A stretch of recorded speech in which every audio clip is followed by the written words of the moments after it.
अच्छा, बिस्मिल्लाहिर्रहमानिर्रहीम। Last time हमने बात की थी Faraday's law of electromagnetic induction के बारे में, और आज हम उसी लॉ के बेस्ड पे एक और लॉ डिस्कस करेंगे, वो है लेंज लॉ। तो फैराडे लॉ हमें क्या बताता है? फैराडे लॉ अगर हम उसको थोड़ा सा रिफ्रेश करें कि अगर कोई मैग्नेटिक फ्लक्स है और वो लिंक्ड है किसी कंडक्टर के साथ या कॉइल के साथ, और वो मैग्नेटिक फ्लक्स जो है वो चेंज हो रहा, तो उसमें क्या होगा? फैराडे लॉ के मुताबिक ईएमएफ इंड्यूस होगा। और अगर वो सर्किट क्लोज्ड है या कंप्लीट है, तो उस ईएमएफ की वजह से करंट उसमें इंड्यूस होगा। उसमें करंट क्या होगा?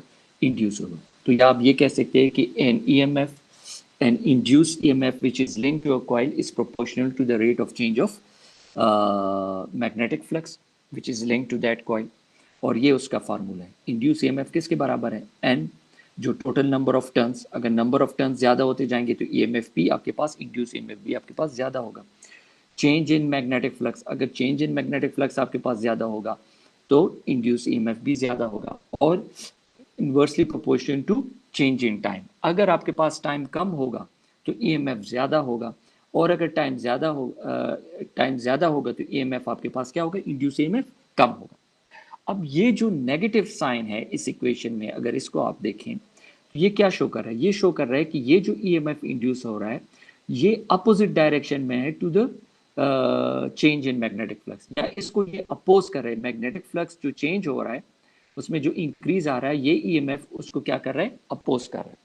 लेकिन चूंकि फैराडे लॉ को इसका पता था नेगेटिव साइन का, लेकिन ये उसको सही तरीके से एक्सप्लेन नहीं कर सका कि क्यों ऐसा हो रहा है।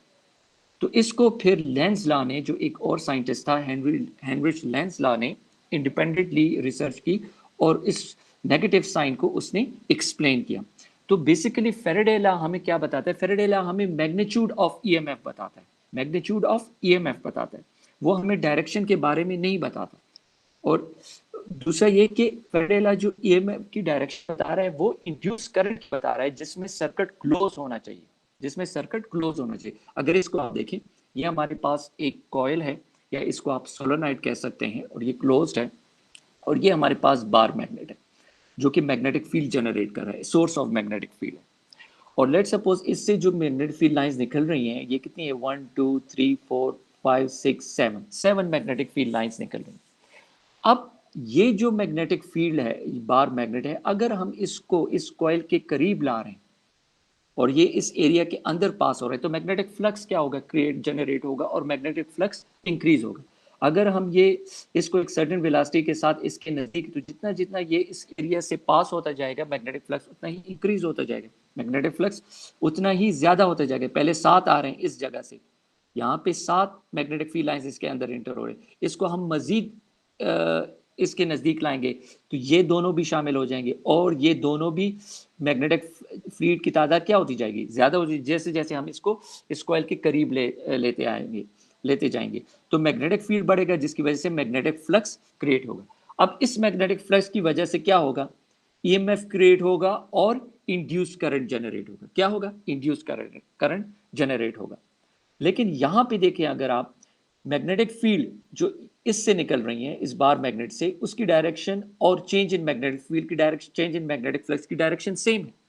लेकिन जो करंट इंड्यूस हुआ है इस चेंज इन मैग्नेटिक फ्लक्स की वजह से, और उस इंड्यूस करंट की वजह से जो मैग्नेटिक फील्ड जनरेट हो रहा है, ये इंड्यूस करंट अपना मैग्नेटिक फील्ड क्रिएट कर रहा है, लेकिन उसकी डायरेक्शन क्या है? Opposite to the change in magnetic flux. या हम कह सकते हैं कि जो इंड्यूस करंट है वो अपोज कर रहा है this change in magnetic flux.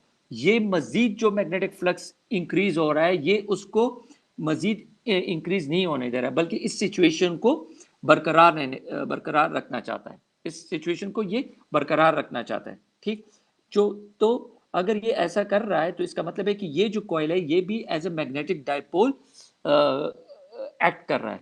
तो ये जो एरिया होगा ये क्या होगा? अगर ये इसको अपोज कर रहा है तो ये हिस्सा इसका क्या होगा? ये इसका नॉर्थ पोल बन जाएगा, और ये इसका आपके पास साउथ पोल बन जाएगा। अगर नॉर्थ पोल है तो ये इसको क्या करेगा? रिपेल करेगा, अपोजिट डायरेक्शन में ना, तो इसका मतलब है ये इसको रिपेल कर रहा है। तो उस वक्त जो इंड्यूस करंट की डायरेक्शन होगी, ये जो एरो आपको नजर आ रहा है, उस वक्त ये इस तरह होगी। अब अगर हम इस बार मैग्नेट को दूर ले जाना चाहते हैं इस कॉइल से, दूर ले जाना चाहते हैं, जो आउट की डायरेक्शन में है, तो क्या करेगा, ये इंड्यूस करंट जो है ये अपोजिट डायरेक्शन में अप्लाई होगी, ये अपोजिट डायरेक्शन में होगी। तो ये हिस्सा क्या हो जाएगा, ये साउथ पोल बन जाएगा और ये नॉर्थ पोल बन जाएगा। तो अगर साउथ पोल है तो ये इस नॉर्थ पोल और साउथ पोल क्या करते हैं, ये अट्रैक्ट करेंगे, दो सिमिलर पोल्स रिपेल करेंगे और दो डिफरेंट पोल्स जो होंगे वो अट्रैक्ट करेंगे। तो ये हिस्सा क्या बन जाएगा, क्योंकि ये क्या कर रहा है, एक्ट कर रहा है एज ए मैग्नेटिक डायपोल, तो ये हिस्सा जो है ये साउथ पोल हो जाएगा और ये इसको क्या करेगा, अट्रैक्ट करेगा। जो मैग्नेटिक फ्लक्स, जब हम इसको दूर ले जा रहे हैं तो इसका मतलब है मैग्नेटिक फ्लक्स डिक्रीज हो रहा है, लेकिन ये इसको डिक्रीज नहीं होना चाहता, ये इसको इसी सिचुएशन में बरकरार रखना चाहते हैं, इसी सिचुएशन में बरकरार रखना चाहते हैं। यहां पे जो मैग्नेटिक फ्लक्स और ज्यादा इंक्रीज हो रहा है, ये उसको इंक्रीज नहीं होने दे रहा, ये इसको इसी तरह रखना चाहते हैं। और यहाँ पे अगर जब हम इसको दूर ले जाना चाहते हैं तो ये इसको दूर ले जा, ये उस मैग्नेटिक फ्लक्स को डिक्रीज भी नहीं करने दे रहा। तो इस वक्त जो इंड्यूस करंट की डायरेक्शन होगी वो इस तरह होगी, उसके अपोजिट होगी, उसके अपोजिट होगी। तो ये बेसिकली लेंज लॉ जो है ये फैराडेज लॉ ऑफ इंडक्शन पे बेस करता है।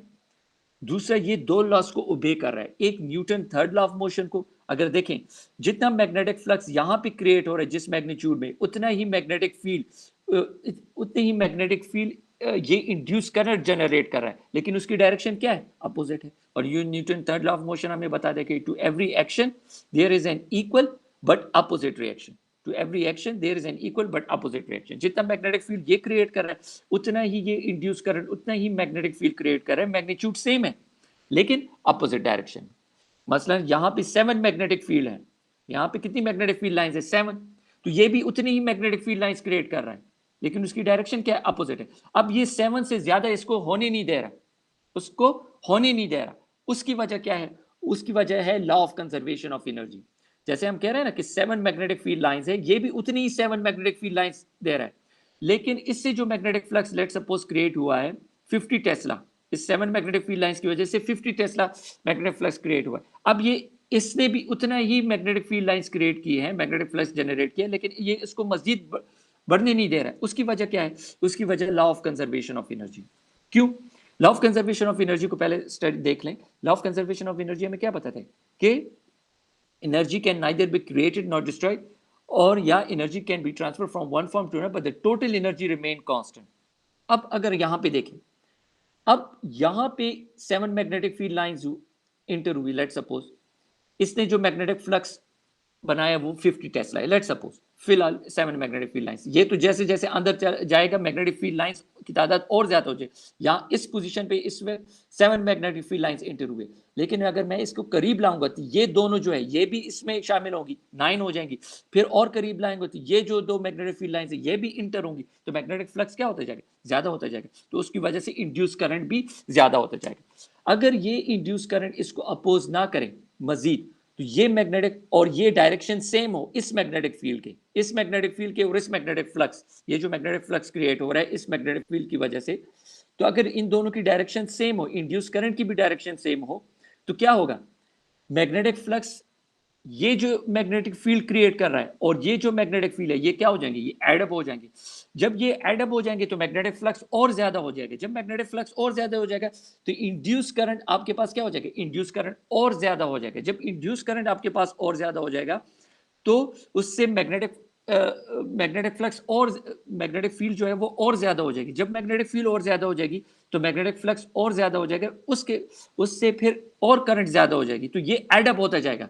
तो ये जो एनर्जी है ये एंडलेस हो जाएगी, ये जो एनर्जी है ये एंडलेस हो जाएगी। अब ये जो करंट इंड्यूस कर रहा है, अब ये इस बार मैग्नेट की वजह से नहीं हो रहा, इस चेंज इन मैग्नेटिक फ्लक्स की, बल्कि ये अपना ही मैग्नेटिक फ्लक्स क्रिएट कर रहा है, अपनी ही उस मैग्नेटिक फील्ड की वजह से ये एडअप हो रहा है और इंड्यूस करंट इंक्रीज होता जा रहा है, ये करंट इंक्रीज होता जा रहा है। तो ये इसको अपोजिट डायरेक्शन में इसलिए है कि ये इस मैग्नेटिक फ्लक्स को चेंज, और ये क्या होगा, ये law of conservation of energy की वायलेशन होगी, law of conservation of energy की क्या होगी, वायलेशन होगी। अब यहां पे देखिए, यहां दोबारा दोहरा देता हूं, 7 मैग्नेटिक फील्ड है, इसने मैग्नेटिक फ्लक्स क्रिएट किया वो मैग्नेटिक फ्लक्स की वजह से इंड्यूस करंट जनरेट हो, इंड्यूस करंट की वजह से ये अपना मैग्नेटिक फील्ड क्रिएट कर रहा है, लेकिन उसकी डायरेक्शन क्या होगी, अपोजिट होगी। 7 मैग्नेटिक फील्ड लाइंस है, तो लेट सपोज ये भी 7 मैग्नेटिक फील्ड लाइंस क्रिएट कर रहा है, लेकिन ये अब इसको अपोज कर रहा है, ये इसको क्या कर रहा है, अपोज, ये इसको बढ़ने नहीं दे रहा है, ये इसको क्या कर रहा है, ये इसको बढ़ने नहीं दे रहा। अगर ये सेम डायरेक्शन में इसके हो जाए, इस मैग्नेटिक फील्ड लाइंस के डायरेक्शन में सेम हो जाए, तो ये तो एडअप होगा, उससे और करंट बढ़ेगा, उससे और मैग्नेटिक फील्ड जनरेट होगी और करंट बढ़ता जाएगा, इंड्यूस करंट बढ़ता जाएगा। तो जो एनर्जी हमें मिलेगी आउटपुट, वो एंडलेस एनर्जी होगी, वो एंडलेस एनर्जी हो जाएगी। फिर ये इंड्यूस करंट अपना ही मैग्नेटिक फ्लक्स जनरेट करेगा, मैग्नेटिक फील्ड, और ये एडअप होता जाएगा। तो जो सोर्स है, जो मैग्नेटिक फील्ड का सोर्स है, ये अब इंड्यूस करंट जनरेट नहीं कर रहा, बल्कि ये खुद ब खुद एंडलेस एनर्जी होती जा रही, एनर्जी बढ़ती जा रही। तो ये इसलिए इसको अपोज कर रहा है, ठीक। तो ये हमारे पास लेंज लॉ है, इसके ये दो लॉस को बेकर है, Newton third law of motion और law of conservation of energy, और ये basically Faraday's law of induction पे ही बेस करता है। और इंड्यूस जो लेंस लॉ है, इसमें हम क्या करते हैं, इसमें हम इंड्यूस करंट की डायरेक्शन फाइंड करते हैं, और ये जब ये इसको अपोज करता है, ये अगर बार मैग्नेट को हम करीब लाते हैं तो इस वक्त इंड्यूस करंट की डायरेक्शन ये होगी, और अगर हम इसको अवे ले जाना चाहते हैं तो उस वक्त इंड्यूस करंट की डायरेक्शन ये होगी, ठीक। और ये वो रीजन है जो Faraday's law of induction, Faraday's law इसको एक्सप्लेन नहीं कर सका। नेगेटिव साइन तो उसने लगाया था, लेकिन ये इसको एक्सप्लेन नहीं कर सका कि ये नेगेटिव साइन क्या शो करता है, उसको मालूम था, लेकिन फिर लेंज़ा ने इस पर इंडिविजुअल रिसर्च की और उसने पूरा एक्सप्लेन किया, और ये ओबे दो लॉस का कॉन्सेप्ट भी उसने फिर इसमें शामिल किया, और कहा कि ये दो लॉस की वजह से, अगर ये ऐसा नहीं होगा तो ये नेगेटिव साइन की वजह ये दो लॉस हैं। ये लेंस लॉ, और ये इससे रिलेटेड कुछ एक्सप्लिकेशन है कि लेंस लॉ की जो थ्योरी है हम कहाँ पे यूज़ कर सकते हैं। तो इंडक्टर जहाँ पे हम मैग्नेटिक एनर्जी स्टोर करेंगे, मैग्नेटिक इंडक्टर में जो हम मैग्नेटिक एनर्जी स्टोर करते हैं, तो वो लेंस लॉ ही के बेस पे करते हैं। और ये मैं आगे जाके एक टॉपिक है उसमें एक्सप्लेन करूंगा कि किस तरह हम एनर्जी को, मैग्नेटिक एनर्जी को इंडक्टर में स्टोर कर सकते हैं, उससे रिलेटेड जो इक्वेशन है उसको हम स्टडी करेंगे। इसी तरह इसके जो एप्लीकेशन है, इलेक्ट्रिक जनरेटर या इलेक्ट्रिक मोटर्स, वो भी लेंस लॉ ही के बेस पे काम करते हैं। इसी तरह इलेक्ट्रोमैग्नेटिक ब्रेकिंग है, वो भी लेंस लॉ। इलेक्ट्रोमैग्नेटिक ब्रेकिंग क्या है, ये जो हमारे बाहर अगर आप देखें बुलेट ट्रेनें चलती हैं, तो बुलेट ट्रेनें जो होती हैं वो इलेक्ट्रोमैग्नेटिक इंडक्शन ही की वजह से चलती हैं, और उसमें जो ब्रेक इस्तेमाल होते हैं वो इलेक्ट्रोमैग्नेटिक ब्रेकिंग सिस्टम होता है। ये उसकी कुछ एप्लीकेशंस हैं। अब एक और टॉपिक है सेल्फ इंडक्टेंस। सेल्फ इंडक्टेंस क्या होता है कि लेट सपोज हमारे पास एक सोलेनॉइड है, और इसको हमने एक बैटरी के साथ कनेक्ट किया हुआ है, और इसको ये स्विच है, जो जो हम अगर इसको ऑन करेंगे तो करंट क्रिएट होगा इस बैटरी की वजह से, और अगर ऑफ करेंगे तो करंट ऑफ हो जाएगा। लेट सपोज ये बैटरी है और इसको हमने स्विच ऑन कर दिया, और इसमें जो करंट जनरेट हो रहा है, तो पहले मैं पढ़ लेता हूँ कि let us suppose we have a coil such a solenoid coil connected with a battery and put switch into it. अगर हमने इसमें स्विच लगाया है, तो जब करंट इसमें फ्लो करेगा तो क्या होगा, मैग्नेटिक फील्ड जनरेट होगा। और वे मैग्नेटिक फील्ड हमें पहले में पढ़ चुके हैं, मैग्नेटिक फील्ड किसके बराबर होगा, म्यू नॉट एन आई के बराबर। करंट इसमें फ्लो करेगा तो इसमें मैग्नेटिक फील्ड ये जो आपको नजर आ रही है, ये जो मैग्नेटिक फील्ड पैरेलल लाइंस नजर आ रही हैं, ये बराबर होगा mu naught N I. Mu naught क्या है, permeability of free space, number of turns, और I current in the coil या current in the solenoid. So this magnetic field is linked to a coil and the number of magnetic field passing through is called magnetic flux. तो for one turn of a coil क्या होगा, flux बराबर होगा BA, और n number of turns flux आपके पास क्या किसके बराबर होगा, NBA। तो B किसके बराबर है, B बराबर है n mu naught N I, n mu naught N I, ये इसके पास बराबर होगा, ठीक है। अब जब यहाँ पे देखें, हम कह रहे हैं कि मैग्नेटिक फील्ड लाइंस क्रिएट हो रही है, मैग्नेटिक फील्ड लाइंस फिर पास हो रही हैं इन कॉइल के एरिया से, तो मैग्नेटिक फ्लक्स जनरेट हो रहा है। तो जब अगर आप देखें यहाँ पे, सॉरी, ये अगर आप देखें यहाँ पे, जब इससे करंट पास हो रहा है और इसमें लेट सपोज करंट बन रहा है 2 एम्पियर, तो ये तो करंट जो इंक्रीज होगा, जीरो से स्टार्ट होगा, ये तो ग्रेजुअली स्टार्ट होगा ना, एकदम से 2 एम्पियर नहीं होगा, ग्रेजुअली इंक्रीज होगा। जब ये ग्रेजुअली इंक्रीज होगा तो मैग्नेटिक फील्ड लाइंस क्रिएट होगी, उस मैग्नेटिक फील्ड की वजह से मैग्नेटिक फ्लक्स चेंज हो रहा है, मैग्नेटिक फ्लक्स क्या हो रहा है, चेंज हो रहा है। तो ये जो मैग्नेटिक फ्लक्स चेंज हो रहा है, तो ये जो कॉइल है सोलोनाइड, ये इसके जो एंड्स है, ये अपना ईएमएफ क्रिएट कर रहा है, अपना ईएमएफ बना रहा है, जो इसको अपोज कर रहा है, जो इसको इस बैटरी के ईएमएफ को क्या कर रहा है, अपोज कर रहा है। जितना ईएमएफ इसके बैटरी के पास है, उतना ही ईएमएफ ये सोलोनाइड बना रहा है। अब हमने कोई दूसरी बैटरी नहीं लगाई, बल्कि बाय इटसेल्फ ये अपना ईएमएफ बना रहा है, लेकिन ये अपोजिट डायरेक्शन में।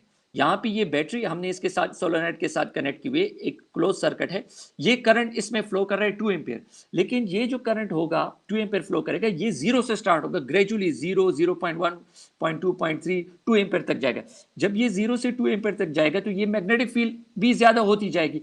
जब मैग्नेटिक फील्ड ज्यादा होती जाएगी, तो इसका मतलब है कि मैग्नेटिक फ्लक्स क्रिएट हो रहा है, मैग्नेटिक फ्लक्स भी चेंज होता जाएगा, मैग्नेटिक फ्लक्स, तो जिसकी वजह से ये कॉइल अपना ईएमएफ क्रिएट करेगा इसके across the ends of the solenoid. ये जो है, ये अपना ईएमएफ जनरेट करेगा और ये इसको अपोज करेगा, लेकिन कितना ईएमएफ जनरेट करेगा, जितना इसके पास है उतना ही ये ईएमएफ जनरेट करेगा, लेकिन अपोजिट डायरेक्शन में करेगा।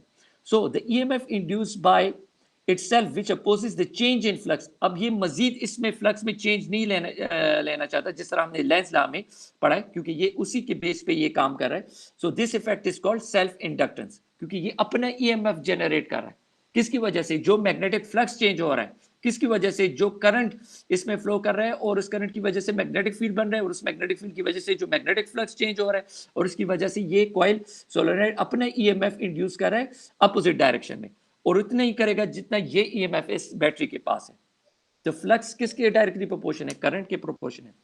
तो अगर प्रोपोर्शनलिटी का साइन हम हटा लें, तो flux is equal to L I. L क्या है, constant of proportionality and called coefficient of self inductance, coefficient of self inductance. अब अगर कोफिशिएंट ऑफ सेल्फ इंडक्टेंस को हम डिफाइन करें, तो L is equal to d phi by divided by I, d phi by. अगर आपके पास current 1 ampere है, तो चेंज इन फ्लक्स किसके बराबर हो जाएगा, इंडक्टेंस के बराबर हो जाएगा, सेल्फ इंडक्टेंस के बराबर हो जाएगा। क्या हो जाएगा, इंडक्टेंस के। तो according to Faraday law of induction, उसका जो फार्मूला है E is equal to minus D phi D T, तो minus D by D T into L I, तो minus L into D I by D T. So the above equation is the EMF induce across the coil. So now phi B किसके बराबर था, जो पहली equation हमने derive लिखी थी, phi B is equal to N mu naught N I A, where N is equal to N L, that is N is equal to N by L. N क्या है, total number of turns, total number of turns. तो L क्या हो जाएगा, L is equal to phi I, जो self inductance का formula है। तो एन, अगर फाई का फार्मूला हम लिखें, तो N mu naught N I A divided by I, I I के साथ कैंसिल हो जाएगा, तो ये बराबर हो जाएगा म्यू नॉट एन स्क्वायर। इस एन की जगह हमने ये एन लिख लिया, एन बाई एल लिख लिया, तो ये एन और ये एन, एन स्क्वायर हो जाएगा डिवाइडेड बाई एल, और ए हो जाएगा। तो ये एक सेल्फ इंडक्टेंस का फार्मूला है। दूसरा एल जो है, अगर हम इस एल की जगह ये एन वाले लिख लें, तो ये क्या हो जाएगा, mu naught N square L A. दोबारा एन बाई एल की जगह हम क्या लिखें, एन लिखें, तो ये क्या हो जाएगा, एन स्क्वायर एल ए। ये डिफरेंट इक्वेशंस है जो हम आगे जाके प्रॉब्लम्स में इसको यूज करेंगे। और यूनिट क्या है सेल्फ इंडक्टेंस का है, वो है हेनरी। और 1 हेनरी किसके बराबर है, 1 Henry is the inductance of that coil which will give induced EMF of 1 volt when the rate of change of current in that coil is 1 ampere per second। कितना, 1 ampere per second। तो बस आज के लिए इतना काफ़ी है, फिर नेक्स्ट टाइम इस पे मज़ीद बात करेंगे।